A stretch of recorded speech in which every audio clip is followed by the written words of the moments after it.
Beta, today in the CVS class, we have already discussed that what is health and what are the benefits of eating balanced diet. And in today's class, we'll discuss the communicable and non-communicable diseases.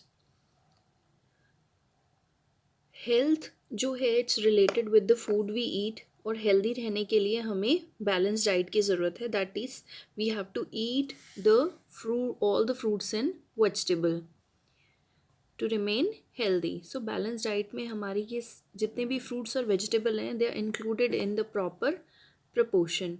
ये बिल्कुल सही मात्रा में सब हमारे होते हैं. So that make up to the balance diet. Okay, we visit doctor when we are not feeling well. जब हमारी तबीयत ठीक नहीं होती तो हम डॉक्टर के पास जाते हैं. We usually feel discomfort in our bodies due to disease. अगर हमें कोई बीमारी हो जाती है तो हम उसकी वजह से ठीक महसूस नहीं करते, डिसकम्फर्टेड रहते हैं, यानी कि हम असहज महसूस करते हैं. A disease is an interruption in the normal functioning of the body due to specific cause. किसी एक पर्टिकुलर कारण की वजह से शरीर की जो नॉर्मल फंक्शनिंग है वो अगर इंटरप्ट हो जाए, यानी कि वो रुक जाए, तो हम क्या कहते हैं कि कोई बीमारी है. There are a number of different type of disease but they can be broadly categorised into communicable and non communicable disease. अलग अलग तरह की बीमारियां होती हैं, ठीक है, और हम उनको दो कैटेगरीज में डिवाइड कर देते हैं, communicable and non communicable. So there are two types of disease, communicable and non communicable. Let's discuss communicable disease. These disease are caused by germs और micro organism. The infection can be transmitted from an infected person to another.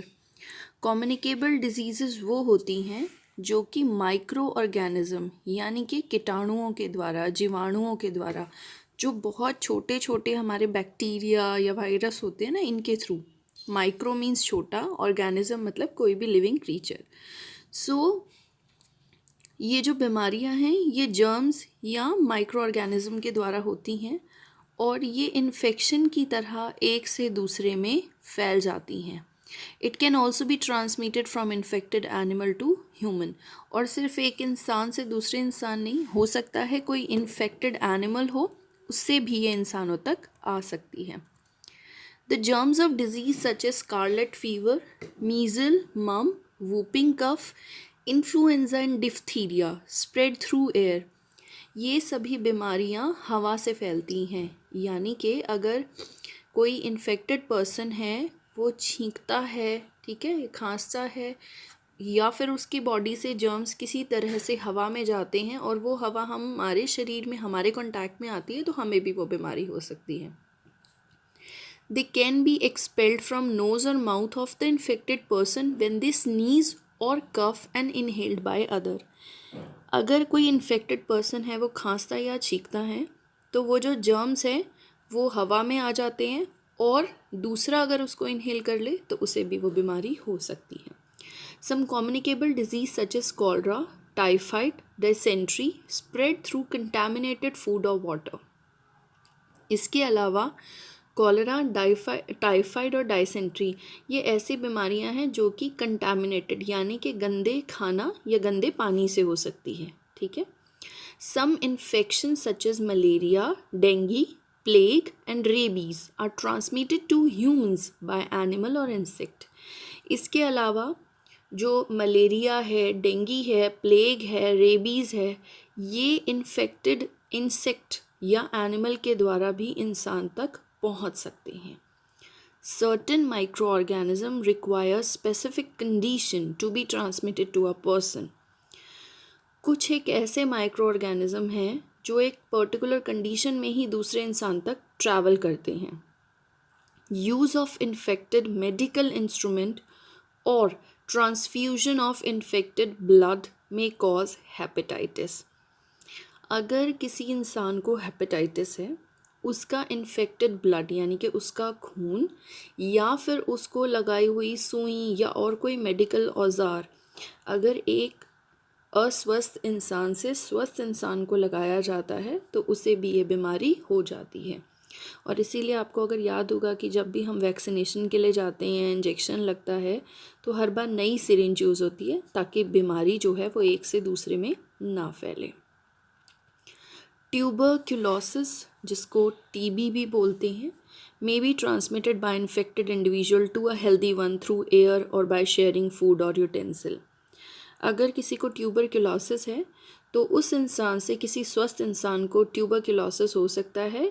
Germs कैसे travel करते हैं tuberculosis के?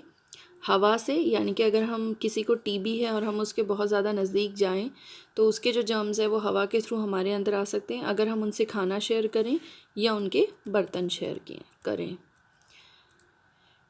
Ads is a communicable disease of immune system caused by human immunodeficiency virus यानी कि HIV। Ads एक ऐसी बीमारी है जो कि हमारी इम्यून सिस्टम को आप समझ लीजिए जैसे हमारी बॉडी की आर्मी, जैसे हमारे देश की आर्मी हमारे देश की रक्षा कर रही है, ऐसे इम्यूनिटी हमारी ताकत है जो हमारे शरीर की रोगों से रक्षा करती है। तो ये हमारे इम्यून सिस्टम को हमारे रोगों से लड़ने की जो शक्ति है उसको ख़त्म कर देते हैं। और ये जो वायरस है जिस वजह से ये सब होता है वो है human immunodeficiency virus. A healthy individual can contract the disease if HIV infected blood or body fluid enter his her body।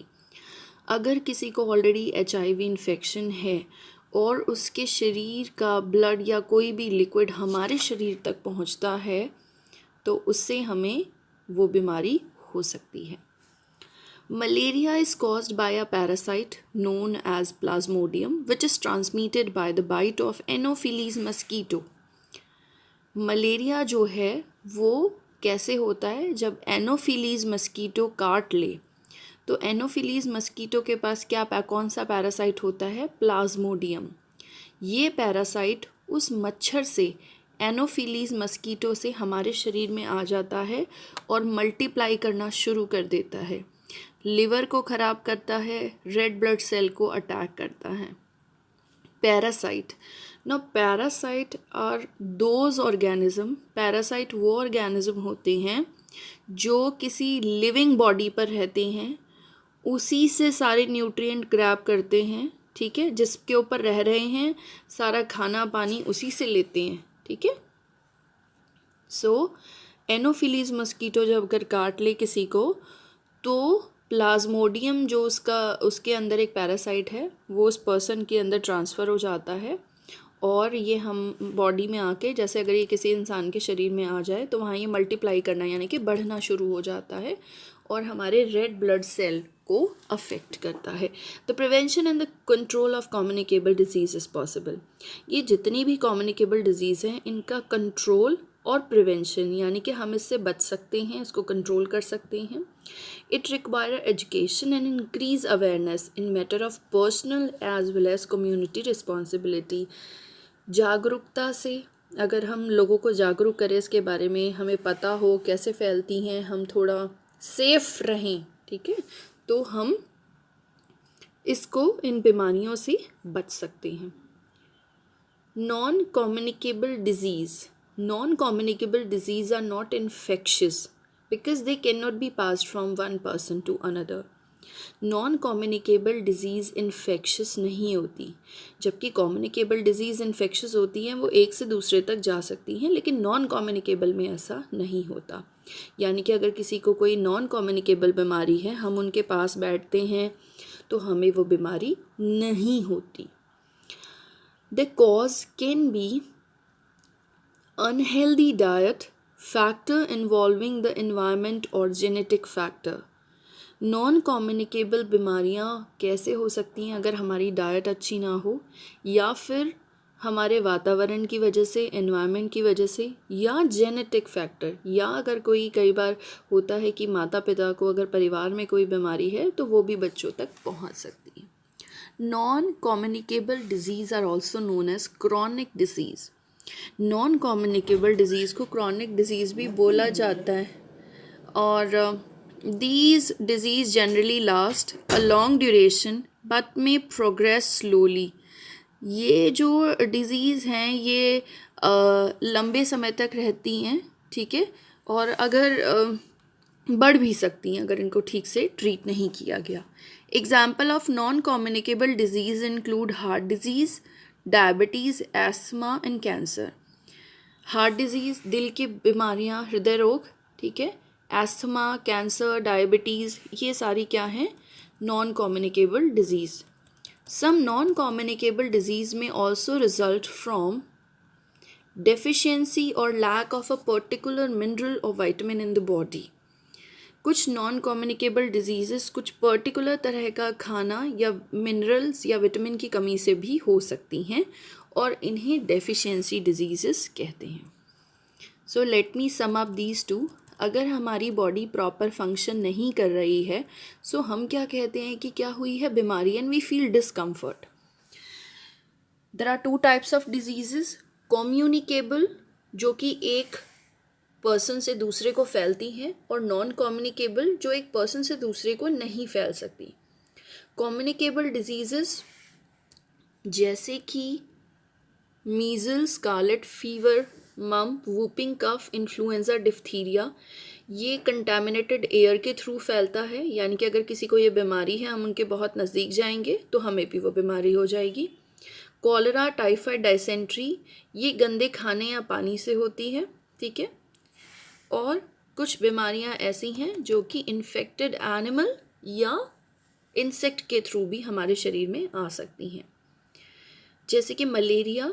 जब एनोफिलीज मस्कीटो काट ले तो उसकी बाइट से जो पर्सन जिसको उसने बाइट किया है, प्लाज्मोडियम नाम का जो पैरासाइट होता है वो हमारे शरीर में आ जाता है। इट स्टार्ट्स टू मल्टीप्लाई और वो हमारे लिवर और रेड ब्लड सेल को अफेक्ट करता है।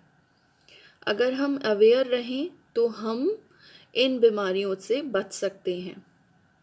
नॉन कम्युनिकेबल डिजीज़ेस जैसे कि heart disease, diabetes, okay, cancer, ये बीमारियां होती हैं या तो वो एनवायरनमेंट की वजह से होती हैं, ओके, या फिर वो जेनेटिक फैक्टर्स की वजह से होती हैं। So we have discussed the communicable and non communicable diseases.